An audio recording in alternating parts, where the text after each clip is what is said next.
Ayan, yung dalawa, pinalabas ko din para maarawan bay. Lagi na nakamukmuk sa loob eh. Ayan oh. Ano ko lang kaupo na yan oh. Tulog na agad. Tulog ka na agad, Nay. Para ano yung likod mo, magkaroon kayo ng energy. Ang tatay, nakalugmok dun sa kwarto. Dilim na dilim.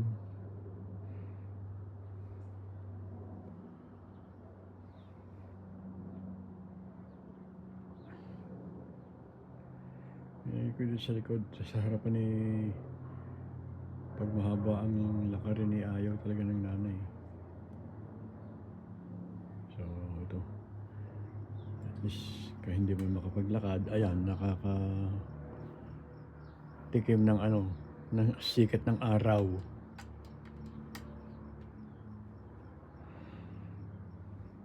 Ano, Nay? Kwento ka naman. Nay, kwento ka? Magkwento ka? Ha? Magkwento ka sa amin tungkol doon sa saan ba? Sino-sino unang naging mga anak nyo? Sunod-sunod. Sino-sino ang unang ang panganay nyo? Nay. Sino ba panganay sa amin? Nay. Sino panganay? Sinong panganay? Si Wilson, Tapos? si Rico, Tapos? ni Riel, Tapos? si Obet, Tapos?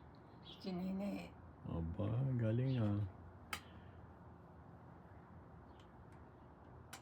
Eh si tatay, ilang kayo magkakapatid tayo? Ha? 5 yata eh. Ba? 5 yata? Ba? O, sige, yung panganay sino? Ate Uday, Mm. si Kuya Badong, Ah. ako, si Julia, si Mm. Manuel. Ayun, 5 nga. Kayo na, ilang kayo magkakapatid? Inaano ko para at least eh. Eh ako'y nalagayan eh. Ako'y nagkakaroon na rin ng memory lapse. Nay, ilang kayo magkakapatid? Pito, Sino-sino yon? Mula panganay hanggang bunso. Mula panganay hanggang bunso, sino-sino yon? hindi, Mula panganay. oh, Sino panganay? Namatay yung una panganay. Lydia, Sumunod. Sumunod. si Helen, Tapos, si Iso, ayun. Sino pa sumunod? si Tureng, Tureng. Sino sumunod? Bailey, Peli. Berting, Berting. Greg, Sigoyong. Sigoyong palang bunso. Pero may sinabi kasi yun na yung kauna-unahan ng kapatid nyo, namatay. Nanay. Ando, Yun daw, kauna-una ang kapatid mo, namatay. Sino ba yun? Yung pangalan nun? hindi ko matandaan. Pinangalan nyo raw kay Sigoyong Kung anong pangalan ng bunso, yun ang pangalan ng panganay. Ayun, si Gregorio. Ayun. Kaya pala pangalan ni Sigoyong ay Gregorio dahil yun ang unang pangalan ng panganay na namatay.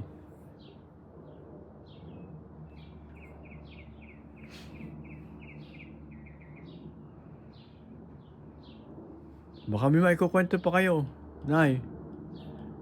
Marami na akong naitanong sa inyo muna sa mga nauna nating vlog eh. Doon namin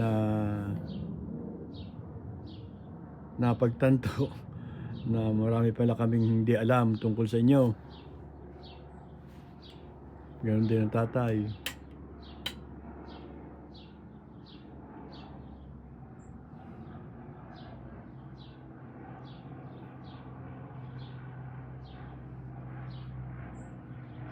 Kayo tay, nung panahon ng tag-Hapon, Hmm.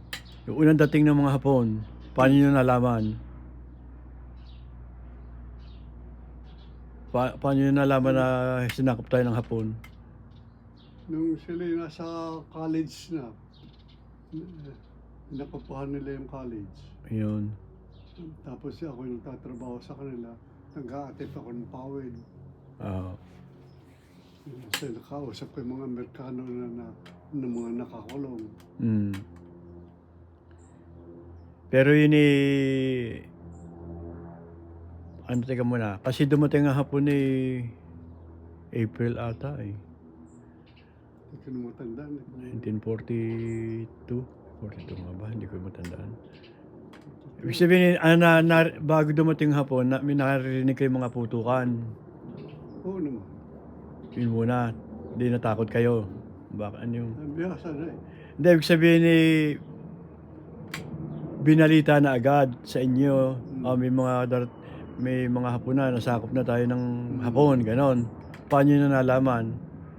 Eh, nung kami masakop na. Hindi, yung... Nagtrabaho pa ako sa Hindi, yung paano nyo nalaman na sinakop ang Pilipinas? Balita? O balita at saka yung... radyo? May radyo na ba noon? Ewan ko ba, hindi ko na matandaan. Nasakop na kami. Tapos ako may nagtatrabaho na din sa mga bihag na Amerikano. Mm. Kami nag-aatip ng bubong. Mhm. Kausap namin Amerikano palihim. Palihim pa ha. Hmm. Yung sinakop nga nilang Amerikano yung UP College. Hmm. Paano napunta yung mga Amerikano doon? Binihag nila. Ewan ko ba, hindi ko masyadong matandaan. Hindi mo tandaan. Parang binihig nila. So, nung magtrabaho kayo sa college, UP College, Yun, May- nakakausap ko yung mga may Amerikano na doon na bihag na. mga bihag. Yun. So, siguro yun nung nilang UP College, kasama, bihag na nila yung Amerikano tapos inilagay doon sa barracks. Oo.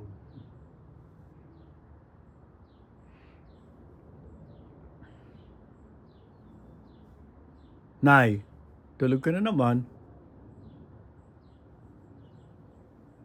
May nakaengkwentro ka bang Hapon? Nay. May nakaengkwentro kang Hapon? Yan, no? May nakaengkwentro ka na Hapon? Encuentro. Aha.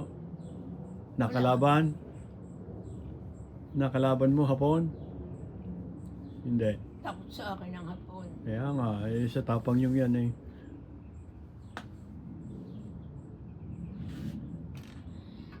Kaibigan ko ang pinakamataas sa kanila. Ano? Kaya pag hindi ko gusto sinasabi nila, ang sinasabi ko, isusumbong ko sila sa pinakapuno nila. Takot sila. Yung mga sundalo ng Hapon ang sinasabihan nyo. Mababait ang sundalo. Mm. Mga babait. Ano lang sila sa mga Amerikanong yung mga sundalo, Mga gerilya. mga gerilya.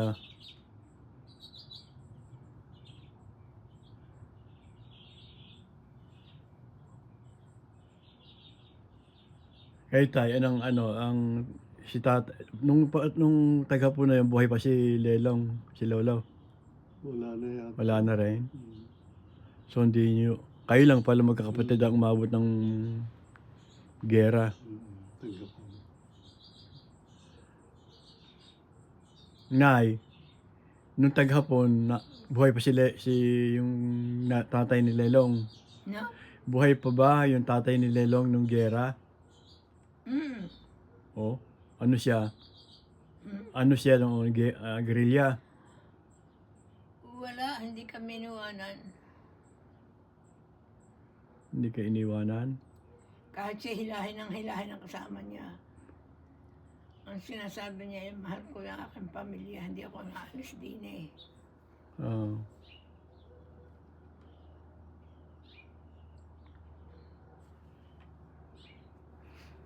Sino yun? Si Lelong o tatay ni Lelong?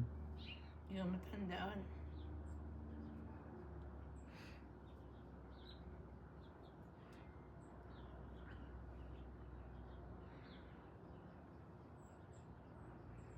Sige. Tayo na, ang lamig eh. Ay, malamig na siya. Tara, tara. Tara na, nalalamig ka na. Bakit ang lamig? Ay, nasa labas tayo eh. Bakit? Hindi. Nasa labas tayo eh. Tayo. Tara. Oh. Ayaw mo mag-jacket eh. Okay na yan. Saan ako dadaan? Hindi na. Dito, tayo. Hawak, hawak. Tayo, hawakan niyo isa. Tayo, dito ka sa kabilang ano. Yan.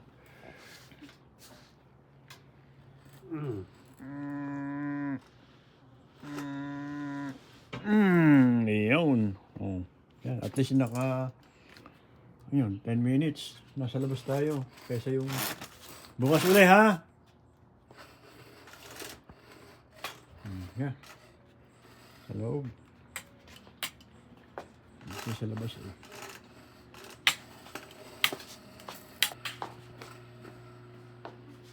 Pinapasok na at nalalamigan na.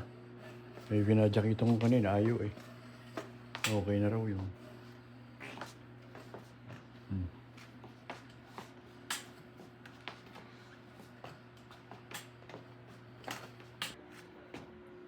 Yun, doon tayo sa loob. Doon ulit tayo sa lungganyo. Diretso. So,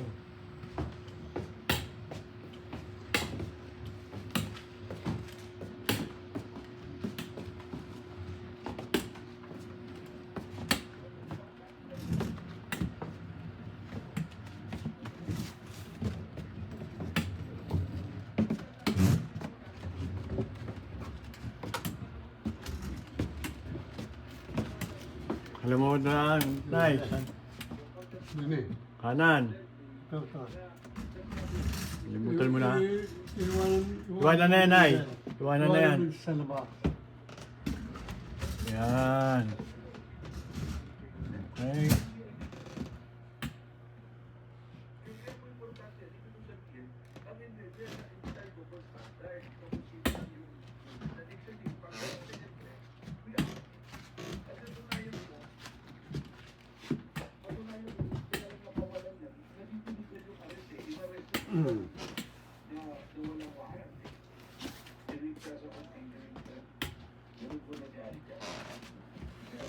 Muna, yan.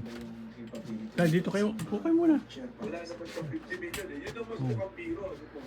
Pero, Sa kay ilaw. maganda po yung point na panood ko sa video kay, ewan ko kung napanood ko po, mayroong video na lumabas si Alan Herman, yung inilalagay niya, yung Pabjo. Na yung tao, di ba, yung po, nakaprosecute siya, nakulong siya, kasi tinanong siya nung nag-check-in siya, may babasahin po ba dyan? Ang sagot niya, wala. Pero may bomba. Nung sinabi may bomba, naalaman na, inaresto na po siya. O, sa Davao po nangyari yun. Namabaresto, makapulis pa po sa Davao. So yung mga ganyang bagay po, hindi pwede natin na i-treat na parang joke lang ba or biro lang, hyperbole. Saka, ang naririnig po natin nagsasalita ng gano'n yung mga supporter eh. Hindi naman natin narinig na sinabi ni Vice President Sara na nagbibiro lang siya, kalimutan nyo na yan. Pasensya na. Wala naman po tayong narinig na gano'n. Anong pakiramdam, Nay?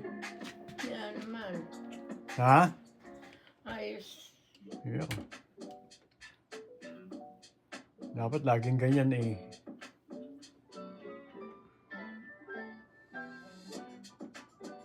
Yan, pagka kakakain yan, higa agad.